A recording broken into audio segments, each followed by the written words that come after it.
welcome to Gardener's World. And here in the cottage garden, the roses are all coming out at once. And we have this lovely, soft, pink explosion.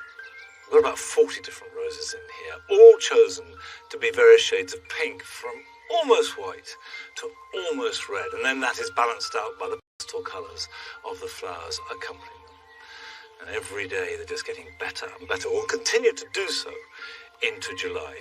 And as well as Longmeadow rising to its peak of the year, we've got a visit to a brand new RHS show at Chatsworth in Derbyshire. And throughout the programme, we'll be bringing you the very best from there. Joe and Adam will be taking a closer look at the wide range of show gardens, from the contemporary to the conceptual.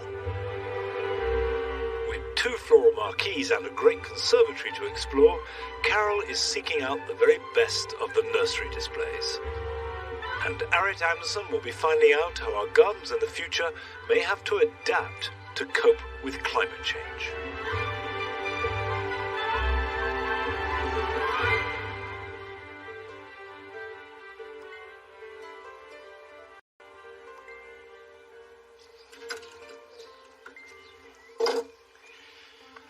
Poor old Topiary Nigel's a bit swamped by forget-me-nots. Well, they're finished. So it's time to start being ruthless and pulling them up, and also letting light reach the yew so it grows good and strong. Actually, I've learned from planting this that I put it on the wrong axis. It's west to east, which means the sun comes round. And that side, the north side of Nigel, doesn't get enough light. So it's not growing strongly enough, let alone having to compete for light with other plants. If you're planting a 2-sided topiary, you do want to go on a north-south axis, so all of it gets the same amount of sun. But that's a little detail I didn't think through properly, but by taking these out, that can now have all the light it can get. Nige, come here. Come and have a look. Is that good? Do you think that's suitable? Do you recognise it? No, it's just a bush, isn't it? You have to cut your tail back. His poor old tail is thinning in old age. We all lose our hair a bit, but Nigel in his tail. I won't cut that until August. Give it a nice trim, get it tight, and then we get a new growth spurt to it. However, I've got another part of the cottage garden here where I do need to clear away the forget-me-nots and do some planting.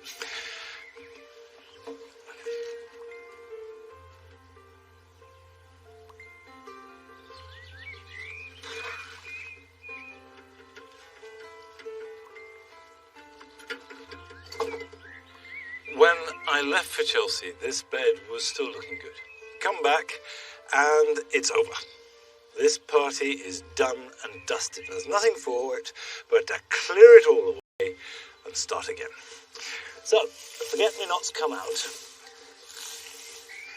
It looks very drastic just to rip out barrow loads of forget-me-nots. Don't worry, they will be back. The thing about forget-me-nots is they do self-seed aggressively. This is marjoram. You can see in this rich soil it's very floppy. What I'm going to do is cut it back hard, lift it, take it to the new herb garden and plant it into poor soil, and it will stay more compact and act as ground cover. Hello, where have you been? You come to help. You're such a big help. Good on you.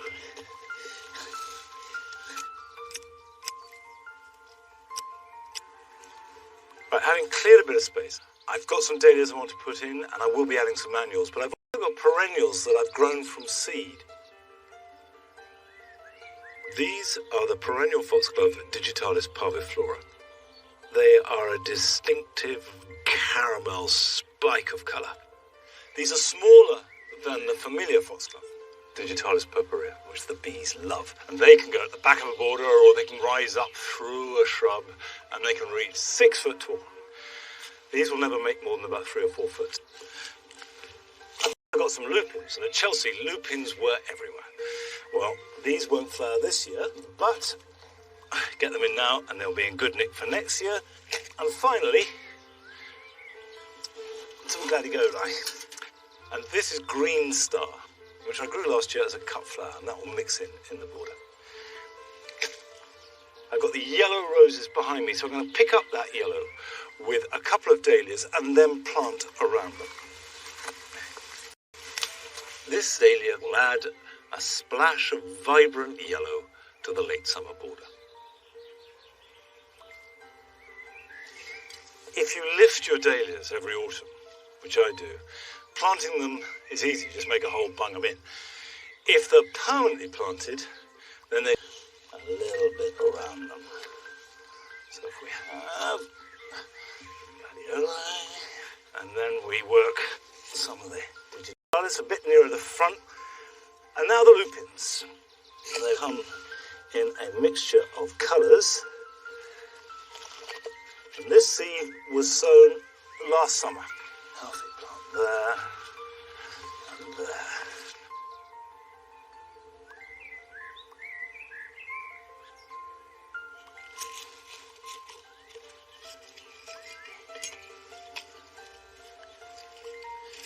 Now, Gladioli, if you're planting them permanently, rather like dahlias, need to be planted good and deep, and that protects them.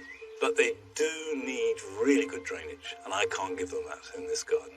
So I treat them like I do a dahlia. I bring them on in a pot. I will then plant it fairly shallowly, and when it's finished, I'll dig it up in the autumn and store it. And it's actually quite a successful system.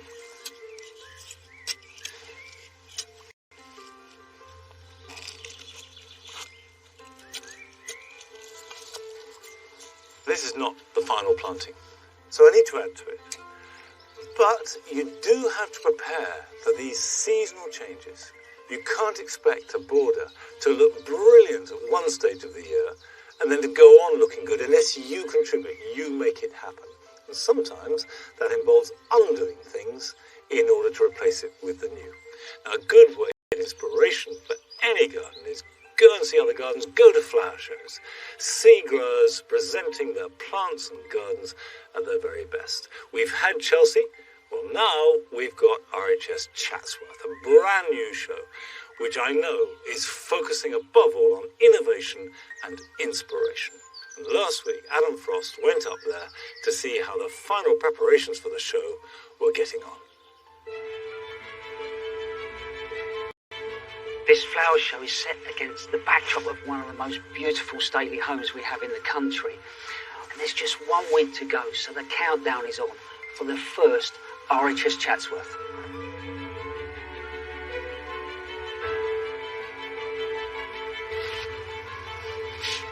The show gardens are of course the main attraction, and it's a real privilege to be able to look at them just as the final touches are being applied.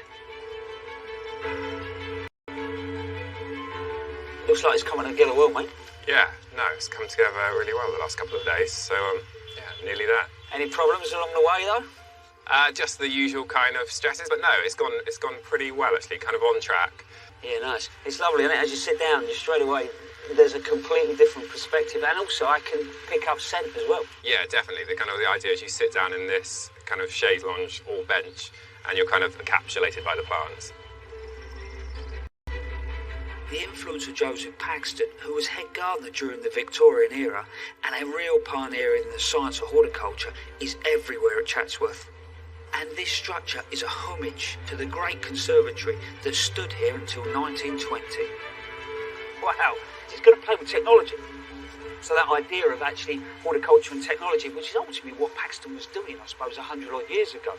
You look at this, I think it's going to be twice the size and float in the air above a big pool. And there's little vistas that are going to feed the plants, so that idea, I suppose, it could be a rainforest.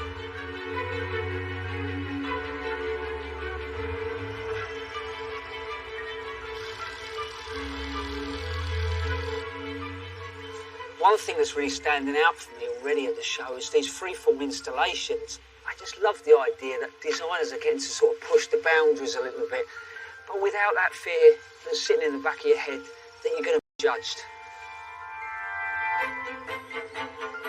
There's certainly some wild ideas on show, but Chatsworth is all about ringing the changes, and that includes getting a younger generation involved.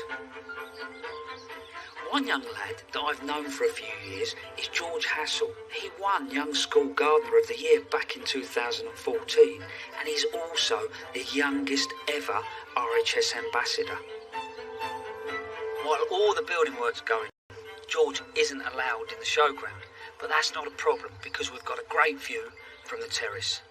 When you can get in there, gates open, what are you looking forward to getting in and seeing? I'd love to go in that little dome there. I mean, that massive dome, I should say, because I can't wait to see the plant life they've got in there. It's incredible.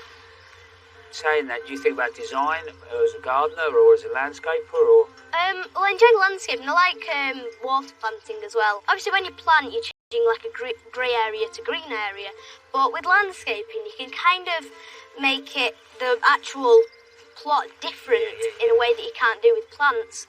And then obviously with water, you're building a pond, then you're getting this new texture, new colour to the garden, which can bring it to life. So, in years to come, where do you actually see yourself? Do you want to be head gardener here?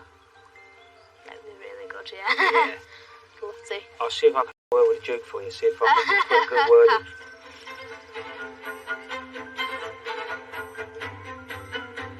Chatsworth has been the ancestral homeshare with a keen interest in gardening himself. He's the first to welcome the wider gardening community to his estate. When you first took this garden on, yes, what did it actually feel like? Because it felt very big. It felt a bit scary because of there's so much history. My parents have been here for 50 years.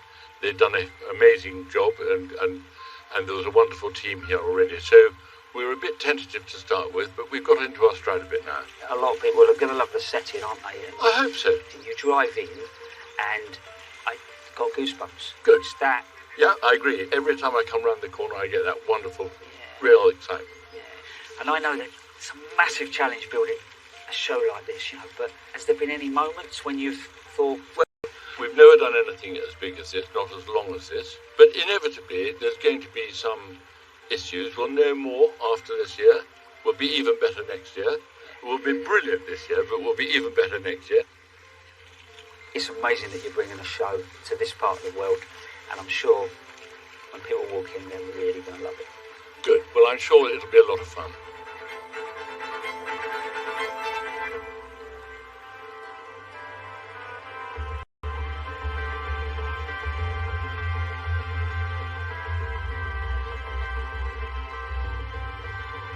Here we are, fella, Chatsworth Flower Show. All the garden's complete, and what a setting. It's stunning, isn't it? And look at the house, beautiful. I didn't realise it was yours. Yeah, it's like you can come and stay any time you want. Lots to see here. There are 8 show gardens, there are 2 floral marquees, and a whole new category of gardens. Yeah, this sort of idea of freeform, which I think is fantastic because they're not being judged. I think for designers, they can really sort of stretch themselves without that fear of having a judge walk on a garden. Yeah, there's some quite traditional ones and more radical ones too. There is a lot going on here, including the great conservatory over there. This is a 21st century take on Chatsworth's famous conservatory. But instead of being composed of tiny panes of glass, this pioneering design is one huge inflatable hothouse, packed to the brim with an array of tropical plants. And I'm looking at the RHS Garden for a Changing Climate.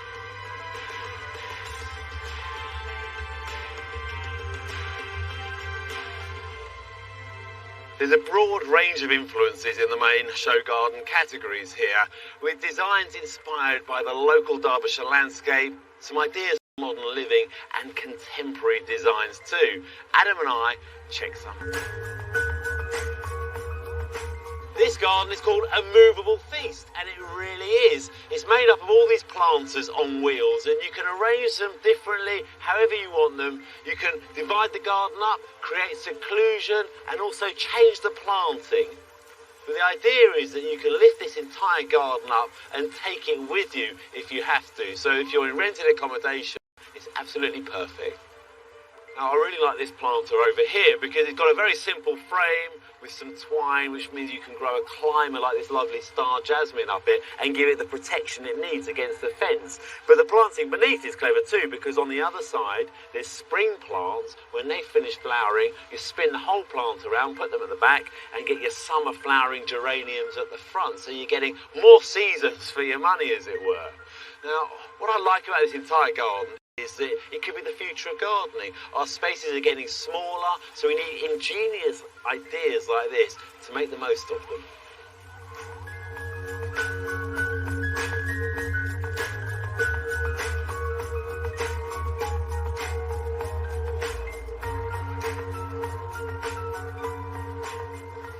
Do you know, I love this little garden. It's charming. Imagine this at the end of your garden, you know, part of a bigger space. Lovely and relaxing, but also it's simple and clever. What I like actually is these 3 beech trees that work their way all the way through the space. You could use something else if these were going to be too big for you at home.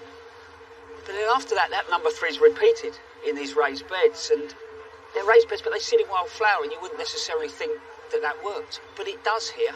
And then the circles on the beds are then picked up in the fence, and that really starts to bring the whole thing together. And last but not least is wildflower. It's just wildflower turf, you know, you can buy it, you can do it at home. But I love the way it's been customised, you know, it's had Digitalis added to it, it's had sorrel, so it gets that sort of little edible twist on it. Do you know, if I had a hard day at work and I came home and just spent 20 minutes in this space, I'd be more than happy.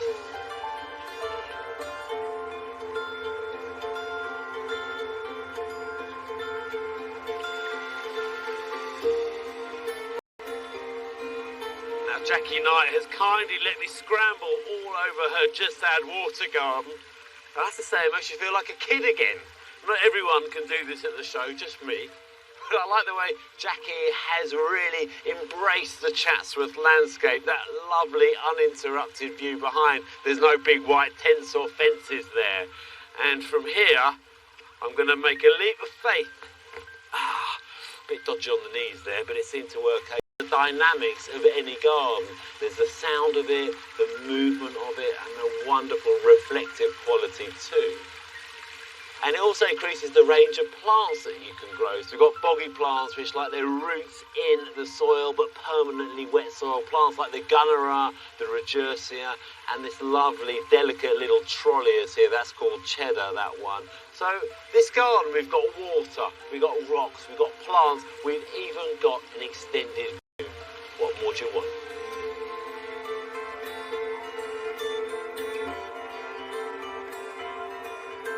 This is the IQ Quarry Garden. It's designed by Paul Harvey Brooks and it won Best in Show. But what I love is where he's got that inspiration from, which was an old quarry, but also brutalism, and that is brutal, this space at the back. But the core tens used really well, and then that repeats itself with the arbour that's in here, and that creates a cracking little sitting area, and then you've got a hole in the ground. But it's about extraction. What would you be left with after the quarry? And he's introduced this lovely little pool and planting, but when you go into that space, it feels comfortable. You feel hunkered down into the landscape. And you move it through, and then all of a sudden at the end it's planting. You've got to imagine a quarry being left and coming back to life. And bang, it definitely comes back to life. I love the way, again, the materials, the grey in the wall is picked up in the stone, but even in the gravel. But here it's about the plants. And he's been clever because he's looked at native, but also things that have naturalised that we've brought into the country. You could do it at home, you know, gravel garden, lovely planting. And then you come back, and do you know what? You look at it, and this garden has been beautifully executed, but it's a massive undertaking.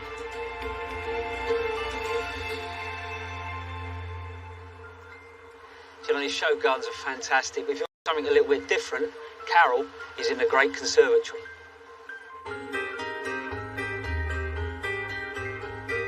You can just imagine the gasps of amazement that went up from those Victorian crowds when they saw Paxton's great pavilion for the first time. Well, I've never seen a structure like this at a flower show, and I think the crowds here are going to be just as amazed by this wonderful construction.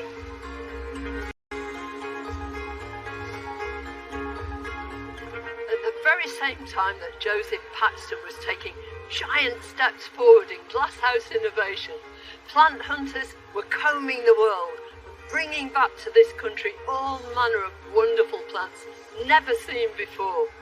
The coming together of those two phenomena meant that since then we've been able to grow gardens.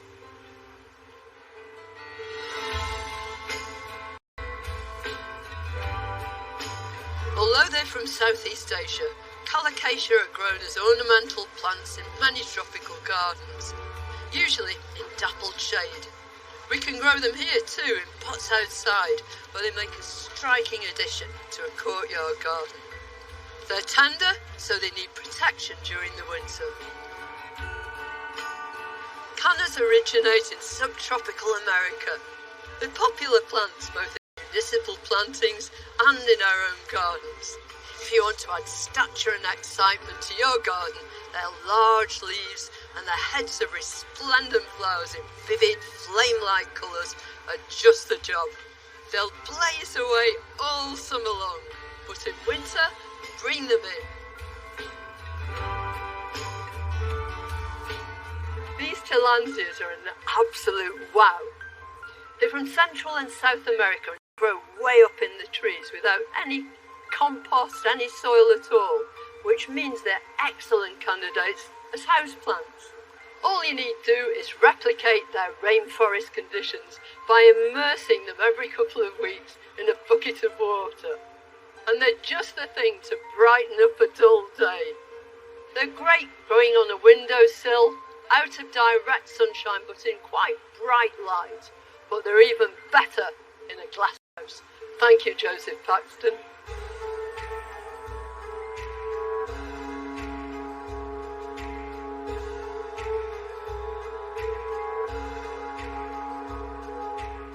In the spirit of innovation, the Chatsworth Show have introduced a brand new category of gardens this year. They're called the freeform installations, and they encourage designers to let their imagination run wild, and they can be any shape or size you want. Now, for me, they have to really grab you visually from the off. They have to work with scale and proportion and really think big with the ideas. Once they grab you visually, you really want to find out more.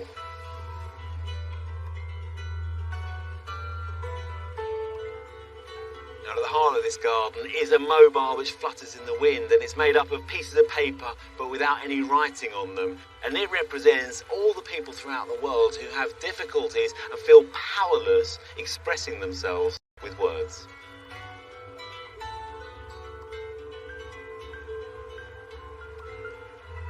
Now, we've had some strong winds, but this oak hasn't fallen down. It's just about to be planted. And this garden represents all the unsung heroes, the gardeners up and down the country who planted Chatsworth itself.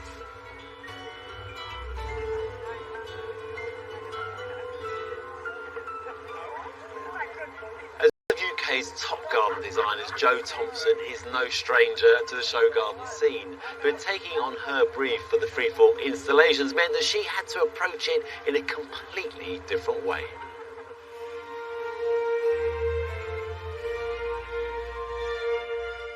I spent the day at the site and took in the landscape, took in the trees, the vastness, the history. I mean, this is a historical site, and I felt a real duty not to interfere too much, and realised that maybe it was more about an intervention than creating an actual standalone garden. The River Derwent is a huge element of that site, and I think I was inspired by the lines of the river and how it flows through that landscape. I'd been smitten by the idea of reflections and how they could be achieved. So I then looked at a structure which could sweep down the riverbank, out over it and back again. I started to wonder how on earth I was going to build it. What was I going to make this out of? Instead of doing what I normally do, which is looking at local materials and being inspired by those and using them on site, what I needed to do instead was have a contrast. And then a few days later I was standing in a builder's yard yard and saw a piece of steel reinforcing rebar, and I realised that was exactly the right material. It would create the shadows that I wanted, but also it had that colour, that kind of rusty brown, which would sit well in the location it's intended for. Once I'd got a strong geometric framework, I had to think very carefully about the natural elements, the planting, particularly the trees.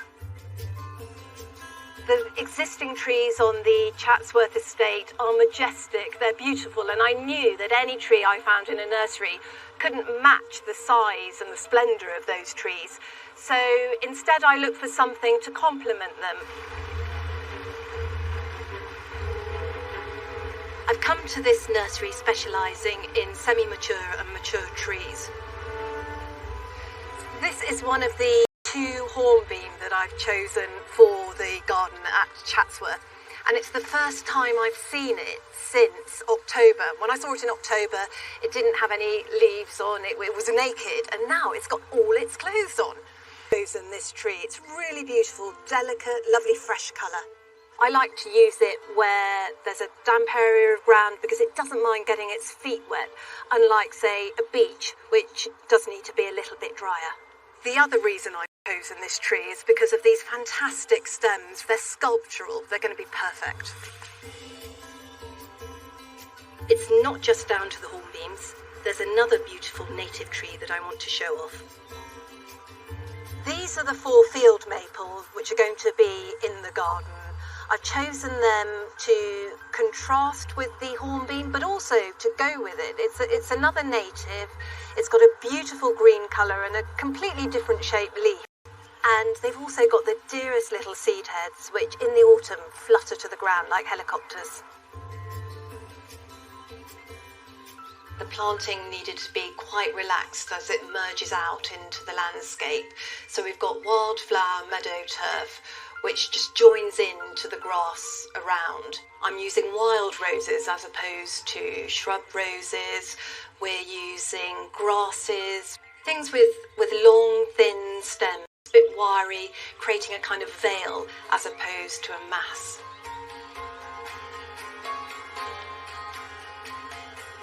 Chatsworth is a really exciting project. I've got total freedom in terms of space and design.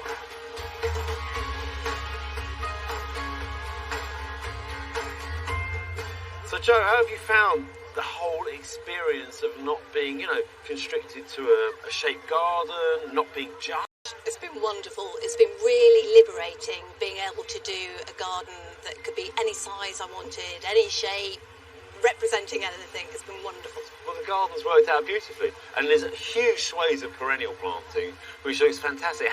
So how have you actually put this together? Because it's not just individual plants going in necessarily. So I wanted a theme, so we've got grasses running through it, but then it changes as you go around the garden because I wanted to give people something different to look at as they looked at different parts of it. So we've got the campanula, which I can't normally use, and I love that because it works well just under trees and coming out, and you've got the purples and the dusky pinks of that. I've also got dahlias in there because somebody said to me you couldn't have dahlias in show gardens, so I immediately stuck quite a lot in. And you've got a lovely rose too. Yeah, the rose multiflora, so it's got this quite wild shape to it, which is what I wanted because anything more ornamental would have looked odd, again, by the river.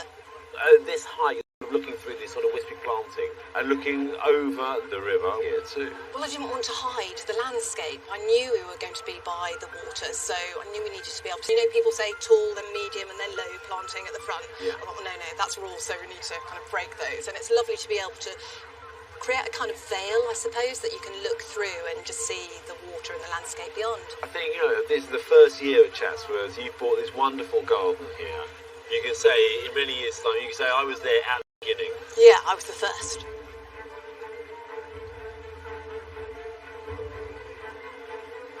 There are 2 huge floral marquees here at Chatsworth, and they really are a time machine of plants.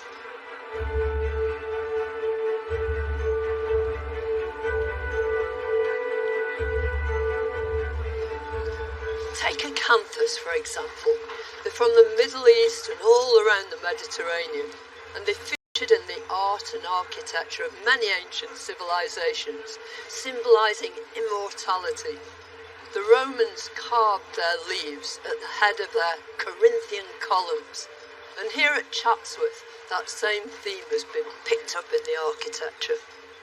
Most acanthus have big, bold, handsome leaves, but there's one exception on this stand, and it's absolutely lovely. It's the smooth leaves of this dioscoridis, which is so unusual because it was the big, bold leaves of Acanthus mollis which were the inspiration for all that ancient ornamentation.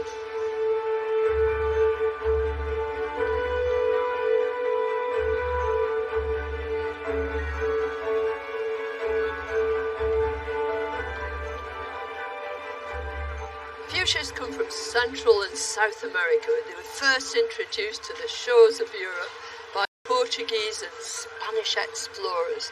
But it wasn't until the 19th century that they became really popular with British gardeners. There are more than 14,000 different cultivars. Most of them are very showy but tender. During the winter they need protection from the frost under glass, but you can start to water them in about March, and then water them regularly and give them feed, high potash feed, to induce lots of flowering. If you want them to flower even more, then nip out the growing tips. That will make all that lateral growth develop and you'll have masses more flowers. New cultivars are being introduced all the time, and this is brand new this year. She's called Linda Hinchliffe, and she's named after a fuchsia fashionista from Yorkshire. She's got upward-facing flowers, which is a really new development. And not only that, Linda's been trialled at Harrogate for the last 5 years, and she's been...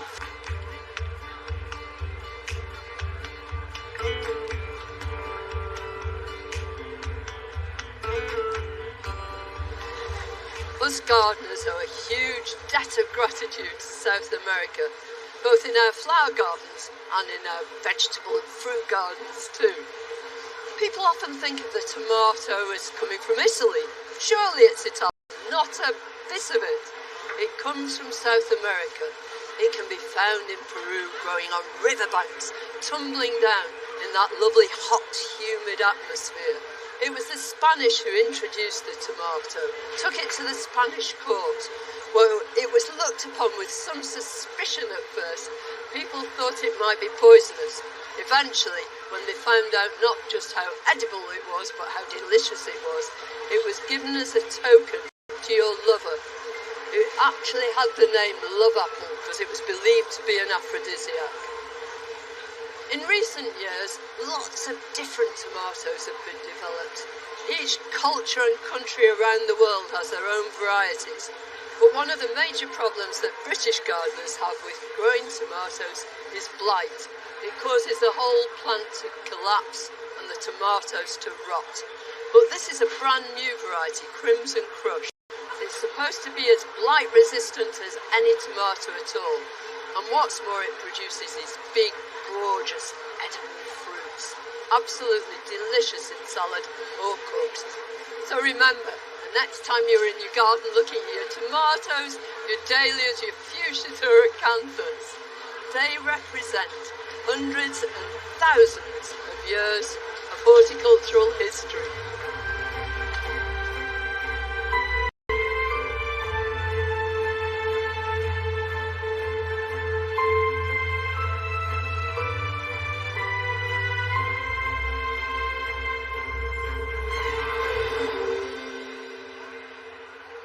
You know, for me, June is when these wonderful Astrantias really come into their own. But a couple of weeks ago, we caught up with Caroline Samuel, who's a top grower, and she was busy preparing her plants at her nursery in Scotland.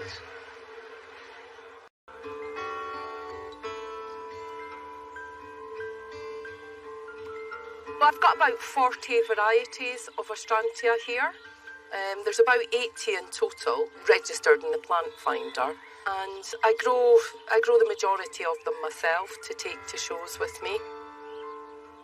I think they're really versatile. They're good cut flowers, they're good dried flowers as well. They look lovely in the garden. They're long flowers. Everybody loves them. They are really good for novice gardeners. If they've got decent conditions, so not too dry, not a baking midday sun, as long as they plant it in the ground, water it in well, then it should do okay for them. Some aren't too suited for small gardens because they can self-seed and take over a bit, but you'll always find one that'll suit your requirements.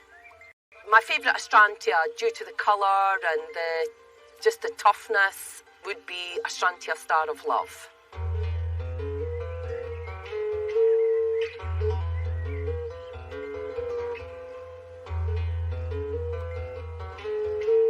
The darker varieties of Astrantia prefer to have a bit more sun just to keep that really good colour. If you've got a really shady spot though, the white major varieties, they'll tolerate drier conditions, shadier spots.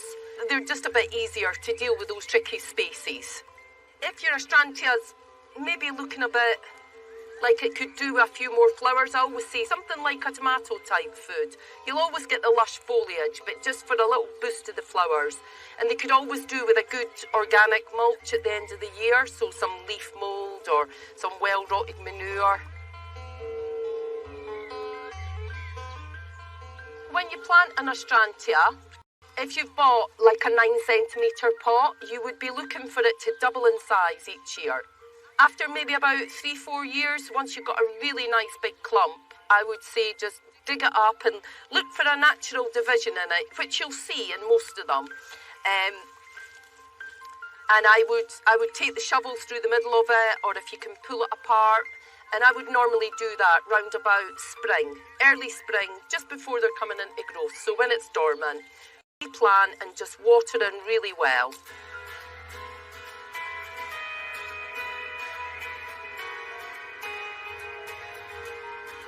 When you're getting ready for a show, you want the Astrantias to be in full flower.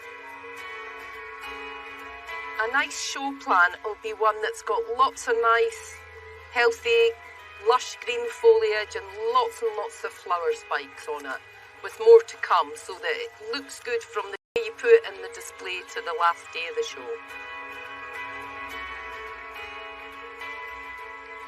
So I'm just going to have a look and see which varieties I'm going to take. This is Buckland and it's looking quite nice. The flowers are nice and open. And there's still some that I've got to open fully. So these could go in the display. This is Sparkling Stars and this just because it has this stripe. And it looks really good. And this is Lars. This is really nice, but it's too small. It shan't be coming to Chatsworth. We've got some Rose Symphony over there. It'll probably come. That's a nice plant that's really easy. People like it. They like the pink varieties. Chatsworth is just going to be spot on for the Astrantia. The judges are going to love it. Caroline, it looks absolutely fantastic, and I love Astrantias. But when did they first catch your eye? Probably the show gardens at Chelsea, because, well, you've probably used them yourself. I have used them more than once. Yeah. They're a great working plant, aren't they? They're great plants, they are. They're really good. Do you know what I really love about these Astrantias, in a sense, is what else they bring to the party. So when I buy a herbaceous plant, that's what I say to them, what else are you bringing? And for me, some of the stems are beautiful colours, but also some of the leaves, the shapes work really well with ferns. There's one for every size of garden. You've got small ones, tall ones, big foliage, small foliage. And condition as well. Yeah. Some will tolerate much drier conditions than others. Have you bought any new ones for the show? Thara Love, which is really dark and lovely, and Sparkling Stars. Those are both relatively new, yeah. Now, how long do you actually get to set up? About 3 days. Right. Yeah. And you've come a long way down from Scotland. Yeah. Where did you stay? I stay in the back of the van. You don't really, do you? I do. It's fine, I'm used to that. And quite a lot of the exhibitors have got nice caravans, so I get to sit in there of an evening, so it's quite good, yeah. So how's the show been so far? Oh, great. You've seen the location, it's amazing.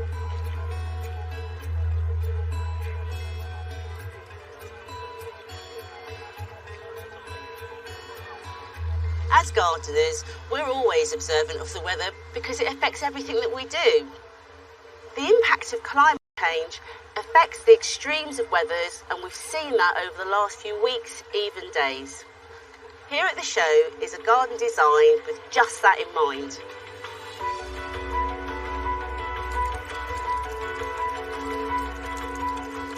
So Andy, tell me, what is this garden all about? Okay, so the garden takes its inspiration from a recent report by the RHS on the impacts of climate change on our gardens, looking to the future. So we've got two gardens here. We've got the garden of today and we've got the garden of the future, where we're looking at a much more turbulent climate, where it's going to be drier, warmer, but we're going to get heavy downpours and heavy rain. So these plants need to be much more resilient to that environment. What I was also drawn to was this boundary edge. It's not a traditional fence panel that you've put. As it has been here for the last couple of days. It certainly has, yeah. So the garden edge actually takes on a sort of zigzag. It becomes much stronger because of that. But also you can see that we've got these very thin slats of wood. And that's to allow the wind to rush through. But it also gives us a space that we can grow plants on. So it gives us more space for planting. Now the other thing that I've seen, which I think is brilliant, are these trees and their sort of little greenhouse elements. What we're trying to do here, using these little glass structures, is create a space where those more tender plants, we can take them out, but we can also slide them back in. So if it gets stormy, or if it gets colder, we can push them away. So I'm hearing water in the background. Tell me what's going on with this. So in this climate of the future, we've got to be more precious about how we treat water. So what we're doing here is we're taking water off the canopy and it's storing it in these large white plastic containers that you can see. And that water can be used in periods of drought to water and irrigate the garden. But what we've got here is a time when we've got too much water. It's overspilling, it's coming into a series of ponds, and that's gradually been let out into the garden where it can soak away. And what we're trying to deal there with is stormwater flooding. We're trying to reduce the amount of water going into our combined sewer system. And then behind this wall, there's a separate area which is taking all of that water off the houses. In the future, we can imagine a time where housing regulations change and we're allowed zero runoff. So we've got large attenuation tanks that sit underneath the deck, and that water might be temporarily stored there, and it might be for all houses, and then gradually that water could be released into a community wetland. So we start to think about how we can integrate our gardens and bring them into our public spaces as well. So they're working together rather than seen as isolated fragments of our urban landscapes. I really love that idea. I love the fact that our gardens actually can start to play a wider role in the bigger environment. So many ideas to take away from the garden. Thank you so much, Andy. It's a real pleasure to meet you. Thank you. Thank you.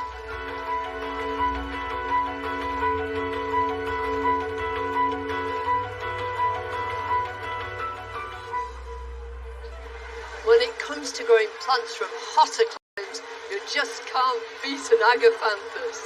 And family-run nursery Hoylands are at the show and have been given the title of Master Growers in recognition of their skill and experience growing these beautiful South African natives.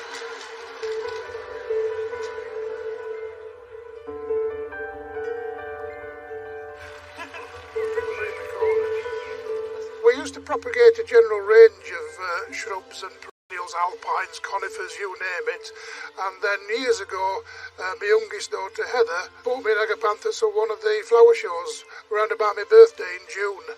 And this is about 20 years ago. In a funny way, I think Acanthus were just the next new thing, I think. It was the boldness of the flower and the leaf shape. It just fascinated me. They're so versatile, they're so easy to grow, they're virtually weatherproof. They naturally grow on the cliff tops around the Cape, so they're used to the winds. And they're a piece of cake with far more neglect. We didn't deliberately go out to specialise. It's something what happened. It just happened. It was just meant to be, I suppose. All my three children have had an interest in plants from the word go. Even as youngsters, Colin used to put empty plant pots in carrying trays for me to fill up with compost. You don't even realise it, but you grow up on a nursery like this and you sort of just take it for granted that you help out. It's all part of it, really. You're all in it together. It's in our blood and we're used to it. It's, help and support when they're really busy. It's only certain times of the year, with there being big flower shows, summertime's chock-a-block. Yeah, it's a real family affair, really. I shall never retire, I know that for a fact. It's a hobby, which is my profession, But now I'm getting older and my son's taking over more. I do a lot of the day-to-day sort of maintenance of the nursery, so really just making sure all the stock's grown and growing as it should be, really, making sure that we're potting the right number of plants in spring, that we've got plenty of stock plants, display plants ready for the public to see. We're virtually on the same page. We have his fallouts. My dad's got his methods of working, I've got my modern approaches to working, if you will. Colin's got the young ideas and the vigor and stamina to get the job done quickly.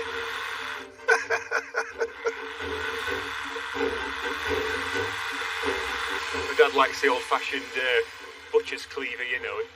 I tend to go down the power tool route, really, so I can do, 400 or 500 in an hour and not half a dozen. The sort of 4 or 5 year old pieces, so the high time you divide them rejuvenates the clump and allows us to multiply them. You always want a good chunk of rhizome in there, which is that big fleshy root system there that you can see. It doesn't matter if the leaves come off, as long as that piece of rhizome's intact, so it's not a matter of just hacking it, cutting like a pie into equal sizes. You've got to sort of look at the plant and judge it. And I'll chuck a load of compost in around him. It doesn't have to be too fertile, as long as it's free draining. So I always say, mix that bit of grit in with it. You can never go wrong mixing the grit in, and that's all, really. With the Agapanthus, we've turned something which 20 years ago not many people knew about or thought it was some difficult to grow plant to a common plant now. I'm hoping to do the same with the clivias. Shade, but it's quite indestructible. A quick check, if you hold your hand about a foot away from it in sunny weather, if you can see a shadow on the leaves, it's too sunny. They will grow in shade where nothing else will in the house. I'm hoping that in the next 15, 20 years, nearly every house in the country will have one. We're nearly known for the Agapanthus and Tulbagias, but yeah, we're big into nerines. They're great because they follow on from the Agapanthus. When the Agapanthus are dying off and not looking the best in sort of September, October, the nerines are just coming into their own. So for us, it extends that season and gives us quite a lot of colour and excitement right up to Christmas, really. And then after Christmas, then we start with the clivia then. So that kind of cover late winter, early spring. So we really feel now we've got a good range of colour and interest all year round as well. My ideal world, if I was to be asked, would be to in my greenhouse, on my own, dogs around, my favourite music on, to be left alone to do my potting, my propagation, my pollinating. I do tend to just go along with the flow. You can't control him, he won't stop. Because he just, like women with shoes, he sneaks the plants in. When I'm testing new varieties, I think the height of the season, the thrill, if you want for a better expression, is when they're just opening for the first time and you know there's nobody ever seen that flower before you're the first one and you're making the decision whether it's worthy or whether it's not worthy. That's fascinating for me. We want to tell a story, really, at Chatsworth. It's more of the story of how the nursery's developed and evolved over the years. We'll all work really as a team. We'll get a basic idea in our minds, but then, best laid plans and all that, we might change it in the end.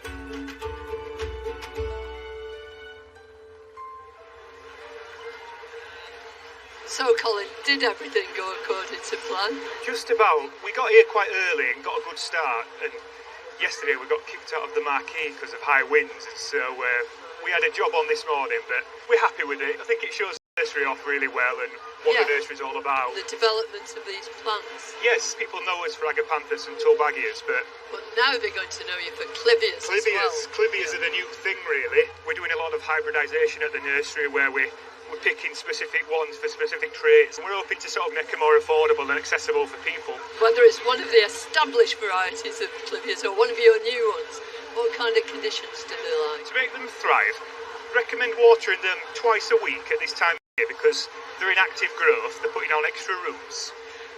When you get to sort of start watering them again, and you see flowers usually sort of March, April, going into May. We're at the end of the season now. The key thing to get them to flower as well is they like a bit of a cold period from about beginning of November to about the end of December, so get them as close to zero as you dare go. But not below zero. Not below zero for any prolonged period of time, and that initiates the bud in the plant, you see. So the best of luck with your breeding programme. We're looking forward to seeing loads of new clivias. Thank you very much.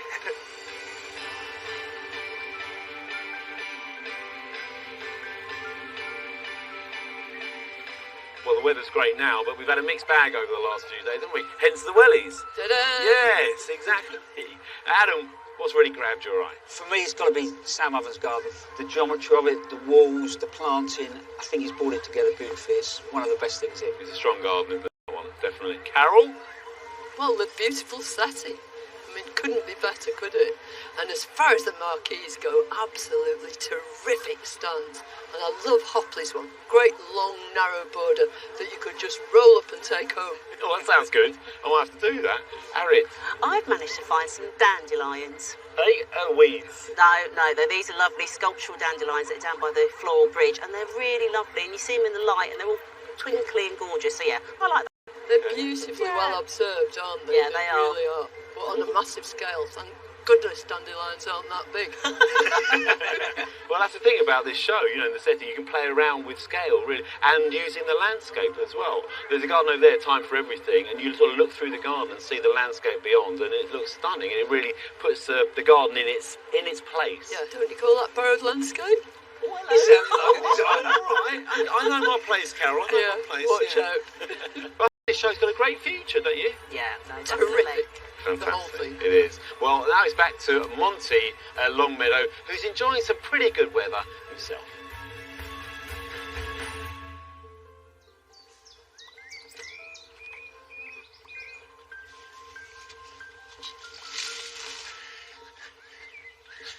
I think I've missed out there. It looks like a really good show. It's certainly the most beautiful location, and it's very exciting and inspiring to have a show that is focused on innovation and combined with the glorious historic setting of Chatsworth. That is a powerful mix, and I shall certainly try and be there next year. But for those of you like me who will be spending your weekend in the garden, here are some jobs you can do.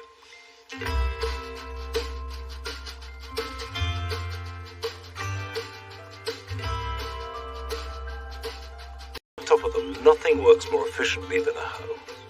Use its sharp blade to cut the roots just below the surface of the soil.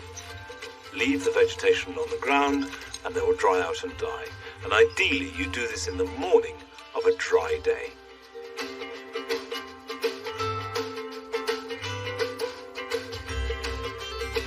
Garlic has a tendency to run to seed in response to very dry, hot or even very cold weather at this time. This takes goodness from the bulb. So cut off these flowering scapes with a knife, and that will allow the bulbs more time to develop.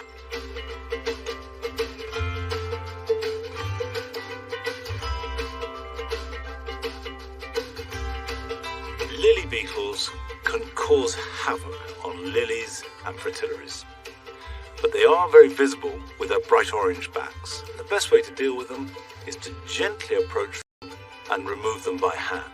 However, if they feel the vibrations of your approach, they will fall off and lie on their backs and are almost impossible to see.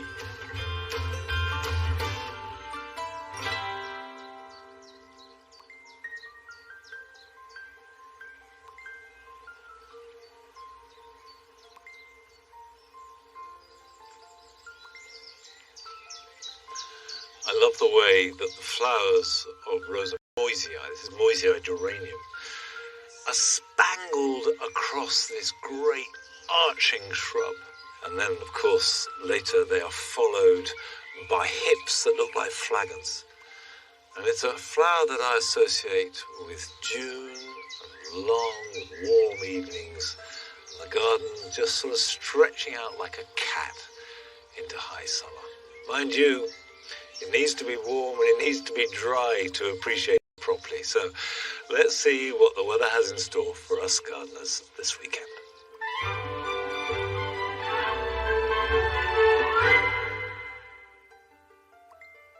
Hello there. I don't know about you, but after all the rain of the past week, the weeds have returned to my garden and the slugs too. Now, if you're going to be out and about this weekend, expect to have to dodge some rain. When the sunshine comes out, though, it'll feel quite warm. A reminder that we are in summer, but throughout the weekend it will be rather breezy. And it'll be quite a warm start to Saturday, actually, as all this cloud advances our way. You can see where the main area of rain is. That's going to get stuck through the day.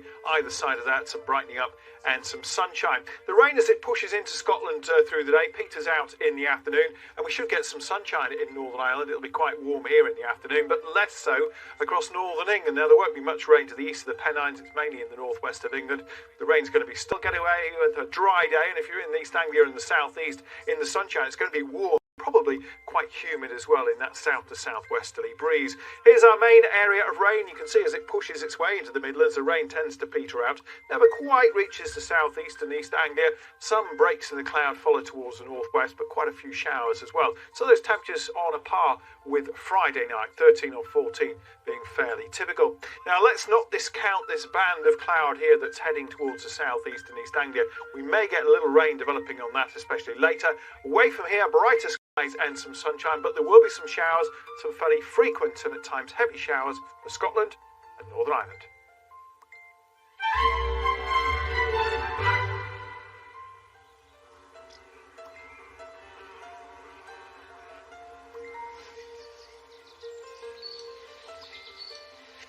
This is my favourite part of the garden at the moment. When I made it about 3 years ago, it was a big gamble. This is a great big border, and when it was planted up 2.5 years ago, the shrubs were just sticks and the plants seemed pathetically small and inadequate. But now it's acquired the heft that a large border needs. And of course, this is all woodland planting. So you're using plants that respond to different levels of shade, from quite bright if there's a glade to deep and dark underneath a tree. And I think it's going to get better and better. But not today, because we've run out of time. And not next week either, because we shall be at Gardener's World Live. And this is a special show because as well as looking at all the gardens and the displays, we shall be celebrating our 50th anniversary. Amongst other things, Mary Berry will be announcing the winner of our Golden Jubilee plant. So do join us next Friday for Gardener's World Live. And until then, bye-bye.